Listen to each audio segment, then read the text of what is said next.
रात के ठीक 2:17 कश्मीर की ऊंची बर्फ से ढकी पहाड़ियों के बीच ऐसी खामोशी पसरी थी मानो समय खुद ठहर गया हो। हवा इतनी ठंडी थी कि सांस लेना भी किसी चुनौती से कम नहीं था।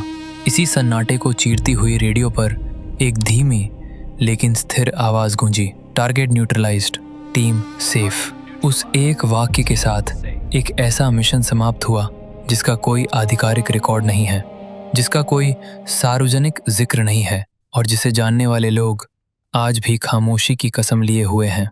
लेकिन उस एक लाइन के पीछे छुपी कहानी कई रातों की बेचैनी, कई फैसलों का बोझ और उन लोगों की हिम्मत से भरी है जिनका नाम शायद इतिहास कभी न जाने।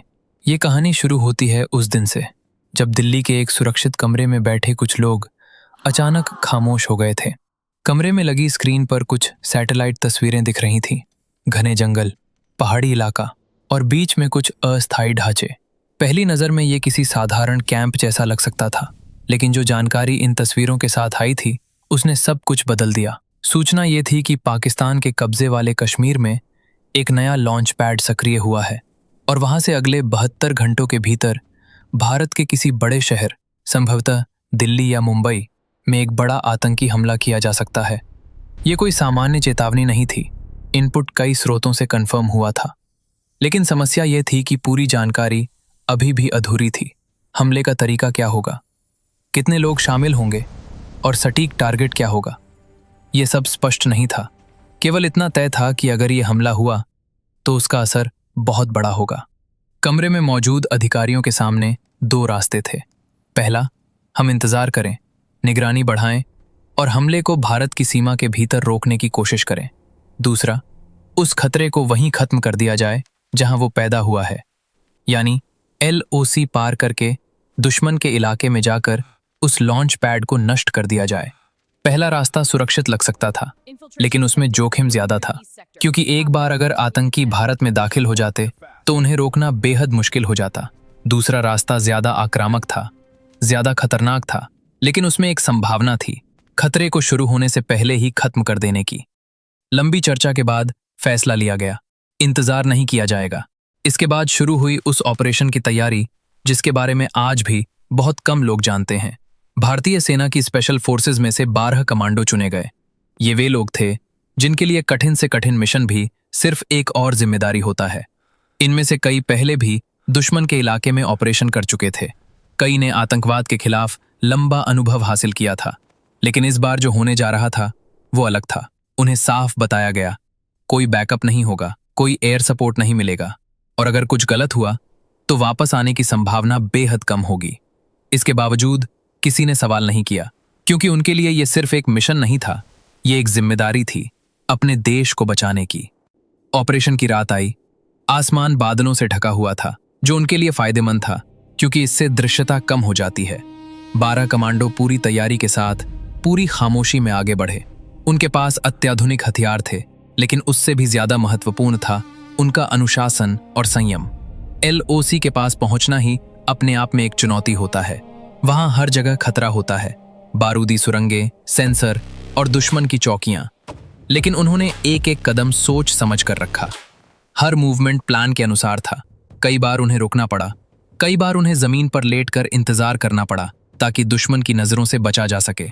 आखिरकार उन्होंने LOC पार कर ली। यह सिर्फ एक सीमा पार करना नहीं था, यह एक ऐसी दुनिया में कदम रखना था जहां हर सांस उधार की थी और हर सेकंड मौत के साए में बीत रहा था। अभी तक वे अपने इलाके में थे, जहां हर खतरे के बावजूद उन्हें अपने सिस्टम पर भरोसा था। लेकिन अब हालात बदल चुके थे। यहाँ हर पेड़, हर चट्टान, हर छाया उनके खिलाफ हो सकती थी। टीम लीडर ने हाथ के हल्के इशारे से सबको रुकने का संकेत दिया। सभी कमांडो तुरंत अपनी जगह जम गए। किसी ने एक शब्द तक नहीं बोला। इस ऑपरेशन में आवाज का मतलब था खतरा। उन्होंने अपने आसपास का पूरा इलाका स्कैन किया। नाइट विजन डिवाइस के हरे रंग के फ्रेम में पहाड़ियां, पेड़ और दूर तक फैला अंधेरा साफ दिख रहा था। लेकिन इस शांति के पीछे छुपा खतरा हर किसी को महसूस हो रहा था। कुछ सेकंड के निरीक्षण के बाद टीम फिर धीरे धीरे आगे बढ़ी। उनके कदम इतने हल्के थे कि बर्फ पर भी कोई साफ निशान नहीं बन रहा था। वे केवल आगे बढ़ नहीं रहे थे, बल्कि हर इंच जमीन को पढ़ते हुए आगे बढ़ रहे थे। उनकी ट्रेनिंग उन्हें यही सिखाती है, दुश्मन को देखने से पहले उसे महसूस करना। करीब आधा किलोमीटर आगे बढ़ने के बाद अचानक टीम फिर रुक गई। इस बार वजह थी एक बेहद हल्की लेकिन असामान्य आवाज, जैसे कोई रेडियो पर धीमी बातचीत कर रहा हो। सभी तुरंत नीचे झुक गए। टीम लीडर ने नाइट विजन डिवाइस को उस दिशा में फोकस किया। कुछ सेकंड तक देखने के बाद उसकी सांस थोड़ी भारी हो गई। सामने लगभग 70 मीटर की दूरी पर एक छोटा सा अस्थायी पोस्ट था।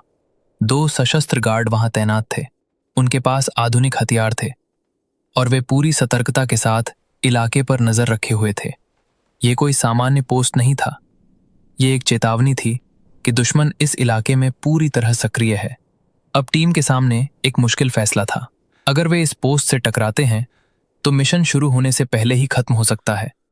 अगर वे रास्ता बदलते हैं तो समय बढ़ जाएगा और शायद वे अपने टारगेट तक सही समय पर नहीं पहुंच पाएंगे। टीम लीडर ने कुछ सेकंड सोचा, फिर उसने बहुत ही हल्के इशारे से आदेश दिया, रास्ता बदला नहीं जाएगा, बल्कि इस पोस्ट को चुपचाप पार किया जाएगा। अब हर मूवमेंट और भी ज्यादा सटीक होना था। एक एक कर कमांडो आगे बढ़ने लगे। कोई भी सीधी दिशा में नहीं जा रहा था। हर कोई प्राकृतिक कवर का इस्तेमाल कर रहा था, कभी पेड़ों के पीछे, कभी पत्थरों की आड़ में। वे जमीन के इतने करीब थे कि अगर कोई ऊपर से देखता तो उन्हें पहचानना लगभग असंभव होता। एक पल ऐसा आया जब टीम का एक सदस्य उस गार्ड से मात्र 15 मीटर की दूरी पर था। ये वह दूरी थी जहां अगर गार्ड ने हल्की सी भी हरकत देख ली होती तो सब कुछ खत्म हो सकता था। उस कमांडो ने अपनी सांस तक रोक ली। उसका पूरा शरीर स्थिर हो गया। उसकी उंगली ट्रिगर पर थी, लेकिन आदेश के बिना गोली चलाना मना था। कुछ सेकंड, जो किसी युग से कम नहीं थे, और फिर गार्ड ने अपनी नजर दूसरी दिशा में घुमा ली। टीम ने धीरे धीरे उस पोस्ट को पार कर लिया। ये उनके मिशन का पहला बड़ा पड़ाव था। अब वे और अंदर जा चुके थे, लेकिन जितना वे आगे बढ़ रहे थे, खतरा उतना ही गहरा होता जा रहा था। करीब 1 किलोमीटर आगे बढ़ने के बाद मौसम अचानक बदलने लगा। हवा तेज हो गई और आसमान से हल्की बर्फ गिरने लगी। ये स्थिति 2 धारी तलवार की तरह थी। एक तरफ ये उनकी मूवमेंट को मुश्किल बना रही थी, दूसरी तरफ विजिबिलिटी कम होने की वजह से उन्हें छिपने में मदद भी मिल रही थी। टीम ने इस मौके का फायदा उठाया और अपनी गति थोड़ी बढ़ा दी। लेकिन इसी दौरान एक छोटा सा हादसा हुआ। टीम का एक सदस्य फिसल गया। उसका पैर एक पत्थर से टकराया और हल्की सी आवाज हुई। पूरी टीम तुरंत रुक गई। सभी की नजरें उस दिशा में टिक गईं जहां से आवाज आई थी। कुछ सेकंड बाद दूर से कुत्तों के भौंकने की आवाज सुनाई दी। यह एक खतरनाक संकेत था। इसका मतलब था कि आसपास कहीं न कहीं एक बड़ा कैंप मौजूद है जहां सिक्योरिटी के लिए डॉग्स का इस्तेमाल किया जा रहा है। टीम लीडर ने तुरंत दिशा बदलने का फैसला लिया। अब उन्हें और ज्यादा सावधानी के साथ आगे बढ़ना था। करीब 30 से 40 मिनट तक लगातार मूव करने के बाद टीम एक छोटी सी पहाड़ी के पीछे रुकी। यहां से उन्हें नीचे का पूरा इलाका दिखाई दे रहा था। नाइट विजन के जरिए उन्होंने जो देखा वो उनकी उम्मीद से कहीं ज्यादा बड़ा था। वहां सिर्फ एक लॉन्च पैड नहीं था, बल्कि कई छोटे छोटे कैंप थे। अलग अलग जगहों पर बने ये ढांचे एक नेटवर्क का हिस्सा लग रहे थे। इसका मतलब था कि ये कोई छोटा ऑपरेशन नहीं था, बल्कि एक बड़ा प्लान तैयार किया जा रहा था। टीम लीडर ने धीरे से फुसफुसाया, ये सिर्फ एक टारगेट नहीं है, ये एक सिस्टम है। इस बात का मतलब सब समझ गए। अगर इस नेटवर्क को अभी नहीं रोका गया तो आने वाले समय में यह खतरा कई गुना बढ़ सकता है। टीम ने कुछ मिनट वहीं रुककर पूरे इलाके का अध्ययन किया। किस रास्ते से आगे बढ़ना है, किस एंगल से हमला करना है और कैसे बिना ज्यादा समय गंवाए वापस लौटना है, सब कुछ दिमाग में सेट किया गया। लेकिन तभी अचानक कुछ हलचल हुई। दूर से कुछ लोग उनकी दिशा में आते दिखाई दिए। करीब 6 से 7 आतंकी पूरी तरह हथियारों से लैस धीरे धीरे उसी तरफ बढ़ रहे थे जहां टीम छिपी हुई थी। अब स्थिति बेहद गंभीर हो गई थी। अगर वे कुछ और कदम आगे बढ़ते तो उनका आमना सामना तय था। टीम ने तुरंत अपनी पोजीशन बदल दी और पास की एक बड़ी चट्टान के पीछे छिप गए। आतंकी अब काफी करीब आ चुके थे। उनकी आवाजें साफ सुनाई दे रही थीं। वे हंस रहे थे और आपस में बात कर रहे थे। इस बार बड़ा धमाका होगा, दिल्ली सब कुछ हिला देंगे। इन शब्दों ने टीम के हर सदस्य के अंदर एक अलग ही आग जगा दी। अब यह मिशन सिर्फ एक ऑपरेशन नहीं रह गया था, ये उन मासूम लोगों के लिए एक जवाब बन चुका था जो शायद इस हमले का शिकार बन सकते थे। लेकिन फिर भी उन्होंने खुद को नियंत्रित रखा। भावनाओं में बहना उनके काम का हिस्सा नहीं था, सही समय का इंतजार करना ही उनकी ताकत थी। टीम लीडर ने हाथ से इशारा किया, कोई हरकत नहीं। आतंकी कुछ ही दूरी से गुजर गए। उन्हें इस बात का जरा सा भी अंदाजा नहीं था कि मौत उनसे कुछ कदम दूर खड़ी है। टीम ने राहत की सांस ली, लेकिन अब उनके पास एक बहुत महत्वपूर्ण जानकारी थी। टारगेट कंफर्म हो चुका था। अब कोई शक नहीं था, हमला होने वाला था और उसे रोकना जरूरी था। टीम फिर आगे बढ़ी। अब उनके कदमों में पहले से ज्यादा तेजी थी, लेकिन सावधानी पहले जैसी ही थी।